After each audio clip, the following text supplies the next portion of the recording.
How to spline a seat. Spline in chair seats is typically found in chairs with cane material. It is wedged and glued into a groove in the chair's frame and used to hold the cane in place. Sometimes the cane is damaged and needs replacing, meaning the spline also has to be removed and replaced.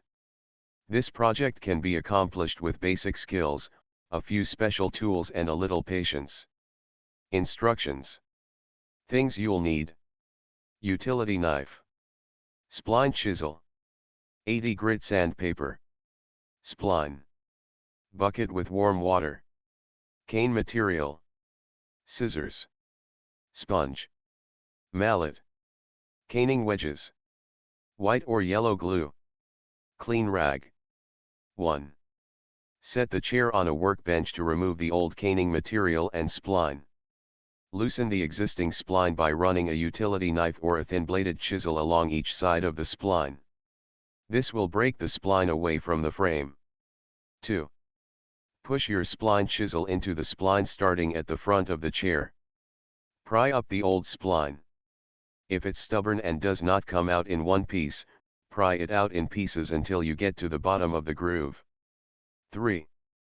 Turn the chisel on its edge and continue to scrape out the groove until the old spline is completely removed. Roll up a piece of fine grit sandpaper and run it through the groove to remove as much glue residue as possible. Remove the old cane material. 4.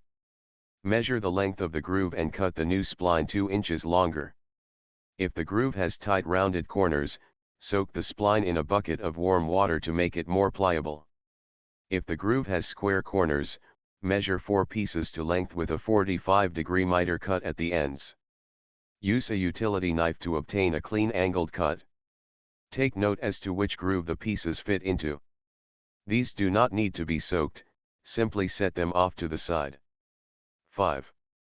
Measure and cut the new cane material allowing an extra inch on all sides. Dampen the material using a wet sponge. With the shiny side facing up, position the cane making sure that it evenly overhangs the grooves. 6. Hold the cane in place and hammer a wedge into the middle of each side. This holds the material in place while you push it into the groove. Using your mallet and a thin wedge with rounded corners, start at one side and work your way around the entire seat pushing the cane material into the groove. 7. Trim away the excess material using your utility knife or chisel. The material should be trimmed so that it is halfway up the outer edge of the groove. 8. Put a bead of glue into the groove around the entire seat.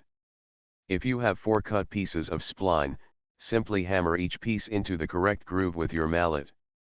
Otherwise, remove the spline from the water and dry it off. Make a 45-degree miter cut at one end. 9. Begin at the back of the seat and hammer the mitered end into the groove. Work your way around the seat, hammering in the spline as you go. When you get to the end, line up the spline with the first angled cut and make a corresponding angled cut. Hammer the end into the groove. 10. Finish the project by wiping away any glue that has oozed out of the groove during the installation. Thanks for watching.